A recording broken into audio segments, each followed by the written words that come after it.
जय गुरुदेव। स्वागत है आपका मनोज्योतिष भाई CS पटाक में। मैं अनुराध है। 2025 बिल्कुल दरवाजे पर आकर खड़ा हो गया है और जितने भी जातक हैं संपूर्ण विश्व उसका अभिनंदन करने के लिए आतुर है। आज हम क्रमशः बात करेंगे कि 2025 जो है वो 12 ही राशियों के जातकों के लिए कैसा रहने वाला है। इसमें हम बात करेंगे उन लोगों के बारे में जो नौकरी पेशा है, हम उन लोगों की बात करेंगे जो व्यवसायी हैं, हम उन लोगों की बात करेंगे जो अविवाहित हैं, हम उन लोगों की बात करेंगे जो छात्र हैं। साथ ही हम बात करेंगे कि 2025 में आपके धन की स्थिति क्या रहेगी, आपके स्वास्थ्य की स्थिति क्या रहेगी और आध्यात्मिक क्षेत्र में आप क्या विशेष कर पाएंगे।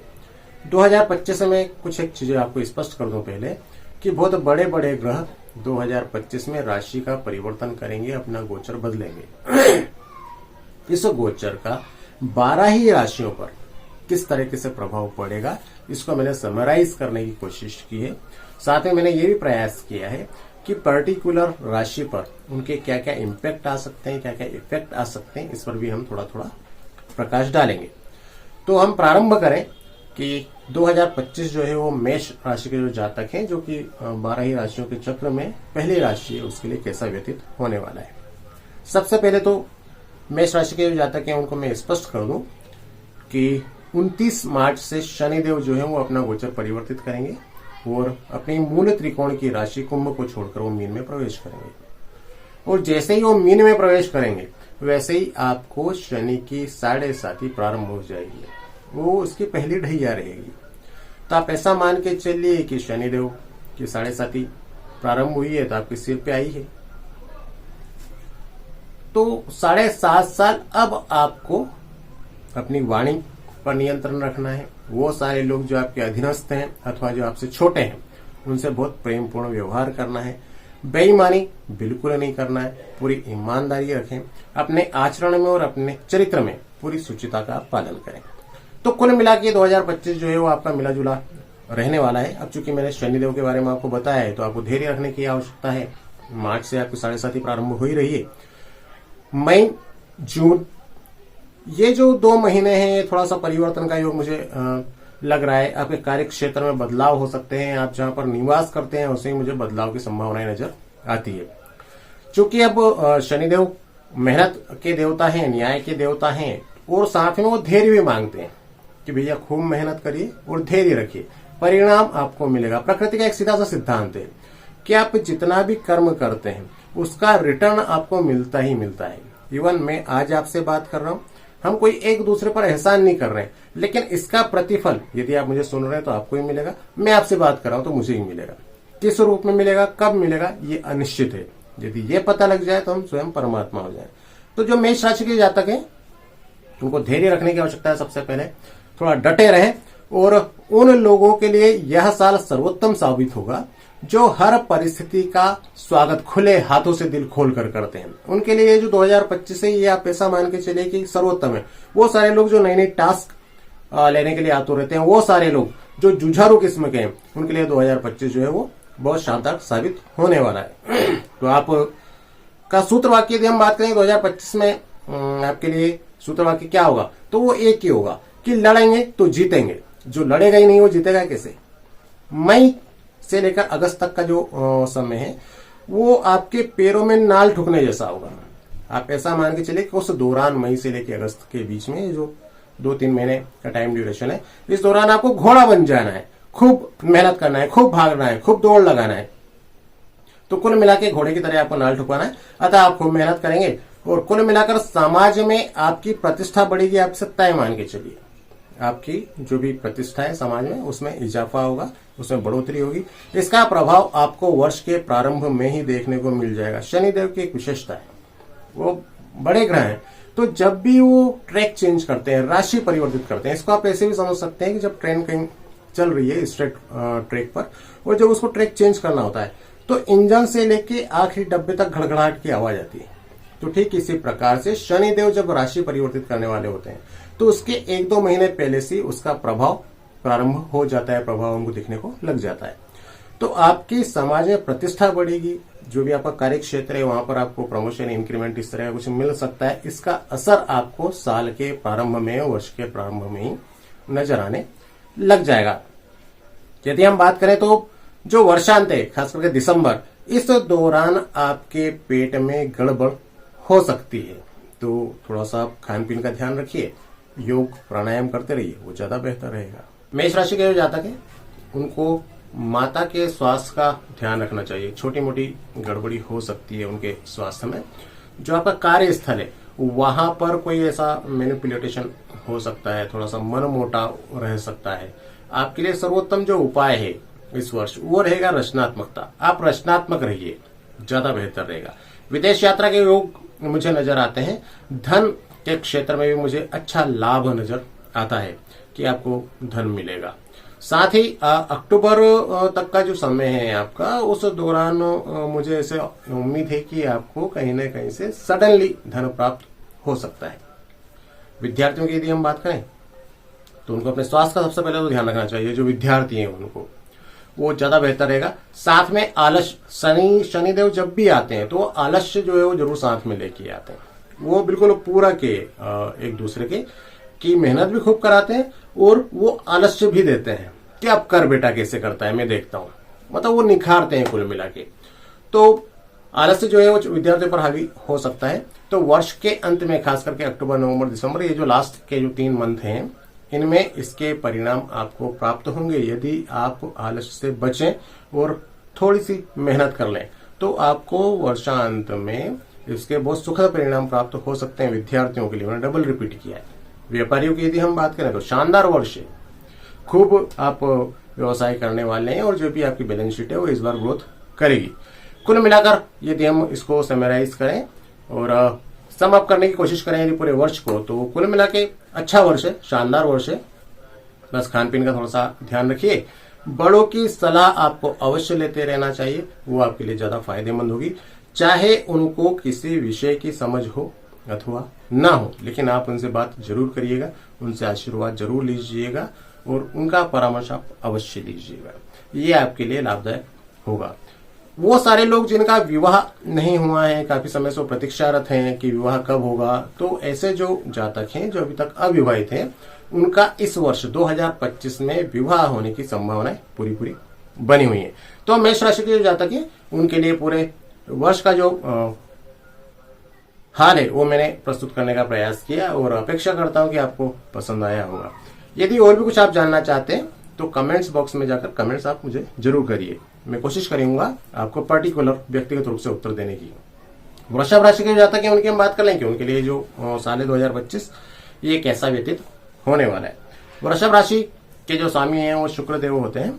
और एक बात मैं आपको स्पष्ट कर दूं कि शनि जब राशि परिवर्तित करेंगे तो शनि और शुक्र दोनों एक दूसरे के लगभग मित्र होते हैं। तो यदि 12 ही राशियों के साथ में तुलनात्मक अध्ययन करूं तो वृषभ राशि के लिए ये जो साल है मुझे ज्यादा पॉजिटिव नजर आता है, ज्यादा सकारात्मक नजर आता है कि वृषभ राशि के जो जातक हैं उनके लिए 2025 ज्यादा अच्छा रहने वाला है। नई शुरुआत होगी। सबसे पहली बात तो ये स्वयं का कोई ना कोई व्यवसाय आप स्थापित कर सकते हैं। सितंबर अक्टूबर ये जो महीने हैं वर्ष 2025 के, ये थोड़े से टफ, थोड़े से मेहनत करवाने वाले हो सकते हैं। तो धैर्य रखेंगे जब भी थोड़ा सा कठिन समय होता है। पिता का स्वास्थ्य जो है उसके लिए थोड़े से आपको केयरफुल रहना चाहिए, उनका थोड़ा ध्यान रखें तो ज्यादा अच्छा रहेगा। इस बार पिता का जो स्वास्थ्य है वो गड़बड़ होने की संभावना मुझे बराबर नजर आती है। यदि आपके हम व्यापार की बात करें, खास करके जो लोग व्यापारी हैं उनके लिए तो प्रारंभिक जो 3 महीने हैं जनवरी, फरवरी और मार्च, ये थोड़े से कठिन रह सकते हैं, थोड़े से टफ रह सकते हैं। अब मई के बाद, इन 3 महीने के निकल जाने के बाद, मार्च के बाद आप क्या करेंगे, अप्रैल में थोड़ी सी संभलेंगे और मई के बाद आपके जो व्यापार है, व्यवसाय है, बिजनेस है, उसमें आप जबरदस्त ग्रोथ करेंगे। और इवन वो ऐसी ग्रोथ हो सकती है कि अगला पिछला जो भी हो सब एडजस्ट हो जाए, बराबर हो जाए। कुछ नया सीखने की ललक आपके अंदर अवश्य पैदा होगी। खास करके टेक्निकल फील्ड में आप नया कुछ ना कुछ जरूर सीखेंगे।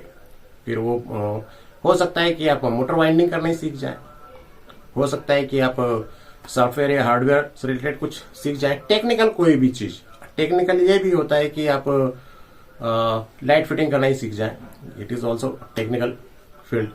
तो ऐसा कुछ टेक्निकल का मतलब सीधे बढ़ावा नहीं है कि आप सीधे ट्रांसफार्मर ही बनाए जो सीधे रेलवे में फिट होगा, ऐसा नहीं है ना। टेक्निकल मतलब कोई भी हो, आप चाहे फिर एक इलेक्ट्रिक बोर्ड ही क्यों ना बनाना सीखें। तो ऐसे चीजों को थोड़ा सा सरलता से आप लेंगे तो ज्यादा आसान रहेगा और चीजों को समझने में आपको आसानी होगी। तो तकनीकी क्षेत्र में अच्छी संभावना है कि आप कुछ नया सीखेंगे और जितने भी आपके अंदर कंपटीशन की भावना रहेगी, जितने भी ज्यादा आपके अंदर प्रतियोगिता की भावना रहेगी, उतना ही ज्यादा आपकी आय बढ़ेगी। ज्वेलसी नहीं, किसी से जलना नहीं है, लेकिन प्रतियोगिता अवश्य करना है कि वो वहां पहुंचा है तो मैं इससे ज्यादा बेहतर करूंगा। अपने स्किल को ऊपर उठाना है, अपने स्किल को डेवलप करना है, ना कि किसी दूसरे की लाइन काट के और अपनी लाइन खींचना है। ये गलत है। हमारी खुद की जो लाइन है उसको हम बड़ा करेंगे, लाइक दिस। तो आप क्या करेंगे कि प्रतियोगिता की जो भावना है उसको आप रखिए और आप देखेंगे कि आपकी अतिरिक्त आय की जो है वो व्यवस्था हो गई है, जो आपकी रेगुलर इनकम है उसके अलावा।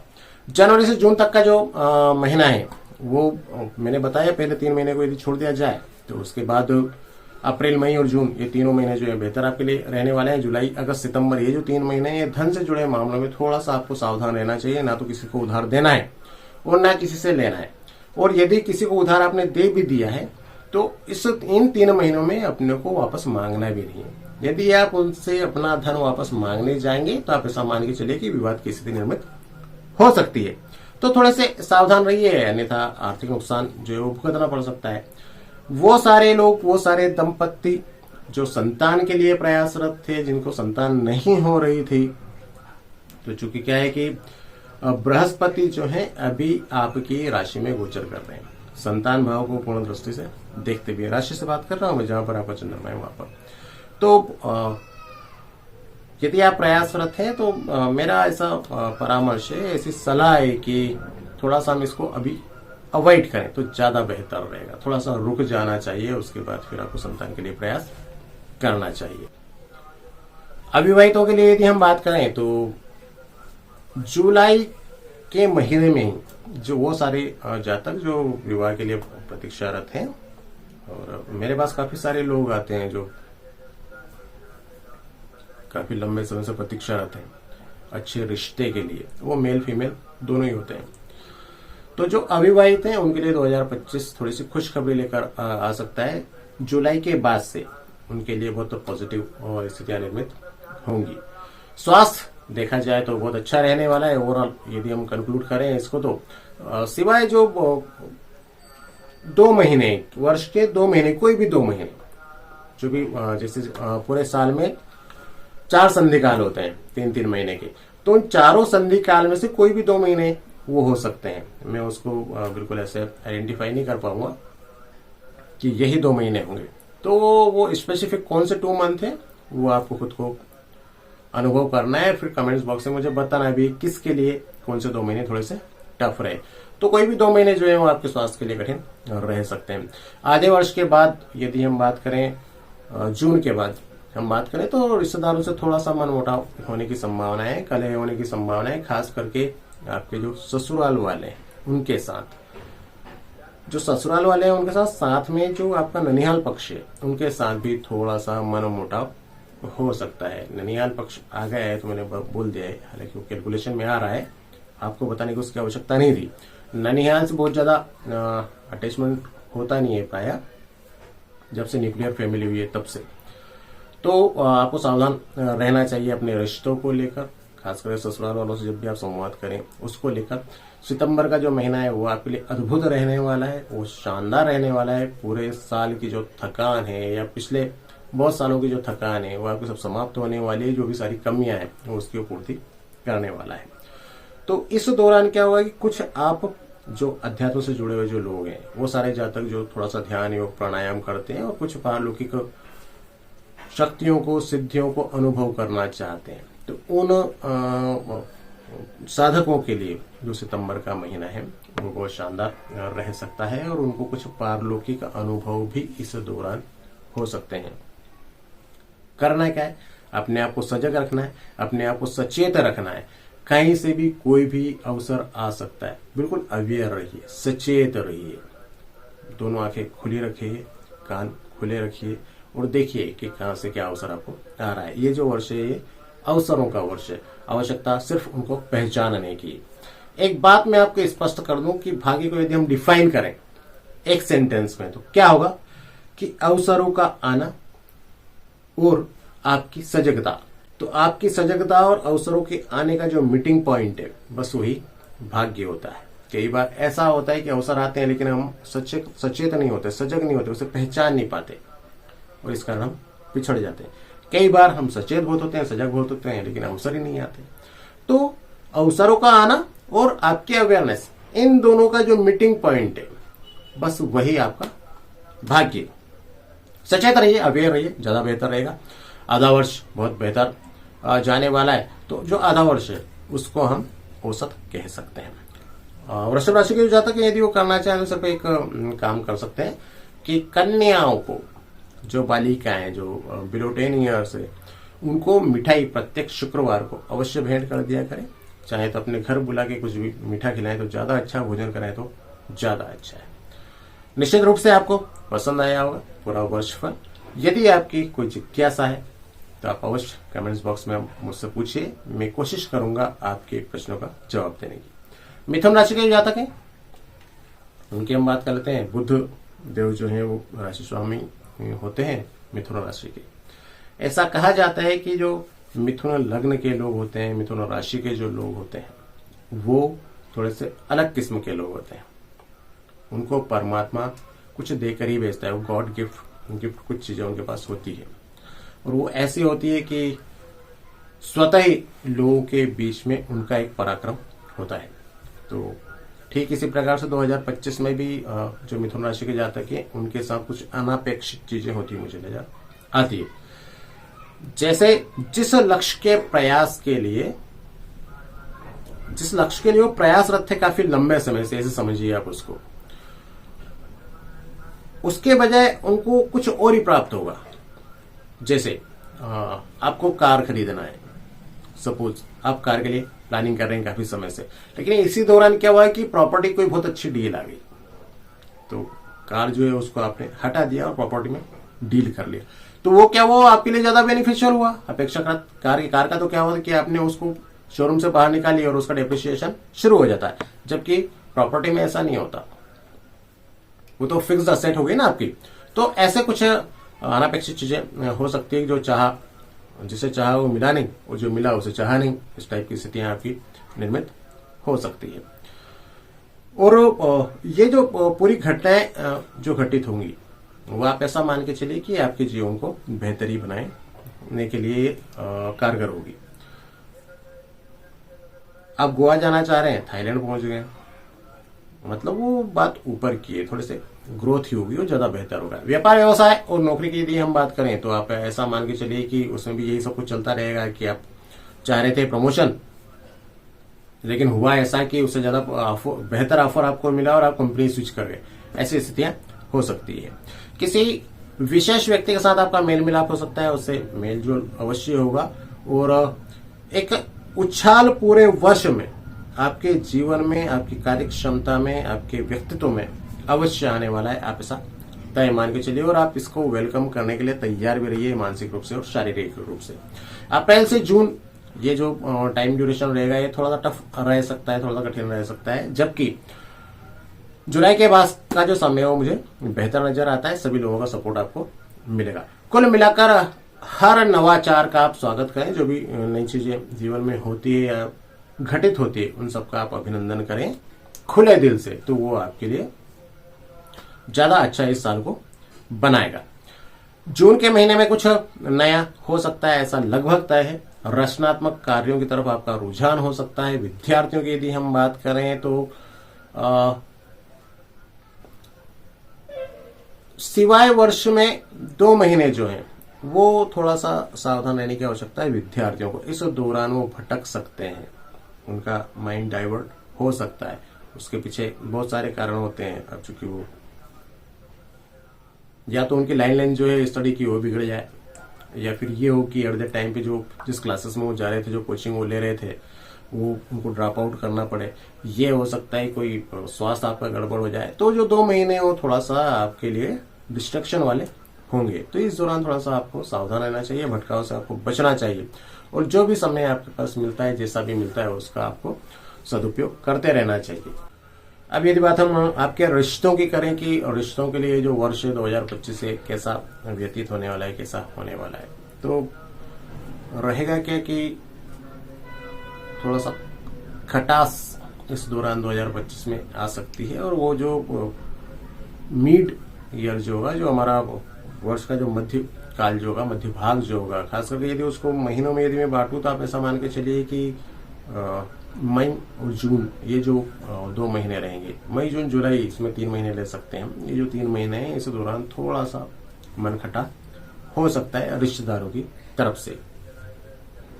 जून से लेकर बाकी का जो पूरा समय है, पूरा आधा वर्ष जो है वो धन की आवक कराएगा, वो धन के लिए बहुत अच्छा है। और मुझे ऐसा भी नजर आता है कि इस दौरान आप सब परिवार किसी यात्रा पर जा सकते हैं। यात्रा के योग आपके नजर आ रहे हैं। किसी नए सदस्य का भी आगमन हो सकता है। जो लोग फैमिली प्लानिंग कर रहे हैं उनको कोई अच्छी खुशखबरी भी मिल सकती है, अथवा कोई मांगलिक आयोजन के थ्रू कोई बहू घर में आ जाए, ऐसी भी संभावनाएं मुझे नजर आती है। पिछली जितनी भी उलझनें आपकी थी, जितने भी आपके लास्ट टास्क थे, वो सारे इस बार फाइनलाइज होंगे और आपको कुछ नई टास्क इस वर्ष के आखिरी में मिलने वाली है। उसके लिए आप तैयार रहिए और सारी जो समस्याएं उनसे आप बखूबी पार पा ही जाएंगे। अब चूंकि आपको लोक व्यवहार का बहुत अच्छा ज्ञान है, जैसे मैंने आपको बताया कि मिथुन राशि के जो जातक होते हैं वो लोक व्यवहार के मामले में उनको गॉड गिफ्ट ही होता है।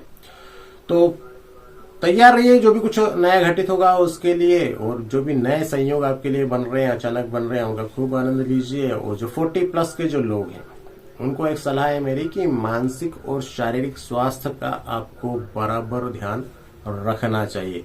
खास करके कमर के नीचे का जो हिस्सा है उसका आपको थोड़ा सा विशेष ध्यान रखना चाहिए। जो आपके जेनिटल पार्ट्स जो है वो, और खास करके जो आपके जॉइंट है जहां जहां पर, उनका थोड़ा सा ध्यान रखें।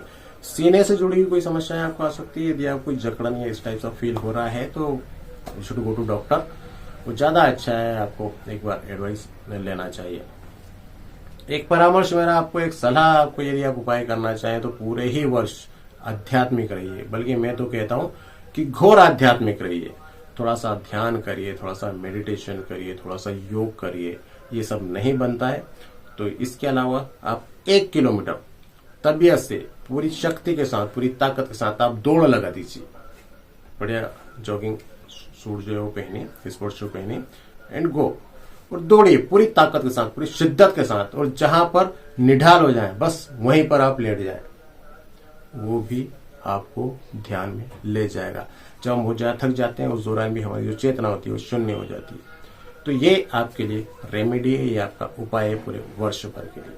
मिथुन राशि के जातकों, ये था आपके लिए 2025 का हाल। निस्संदेह आपको पसंद आया होगा। यदि आपकी कोई जिज्ञासा है, कोई क्यूरी है, तो आप मुझे कमेंट्स में लिख सकते हैं। मैं आपको कोशिश करूंगा आपके प्रश्नों का उत्तर देने की, मैं कोशिश करूंगा आपके जो भी जिज्ञासा है उसको शांत करने की व्यक्तिगत रूप से।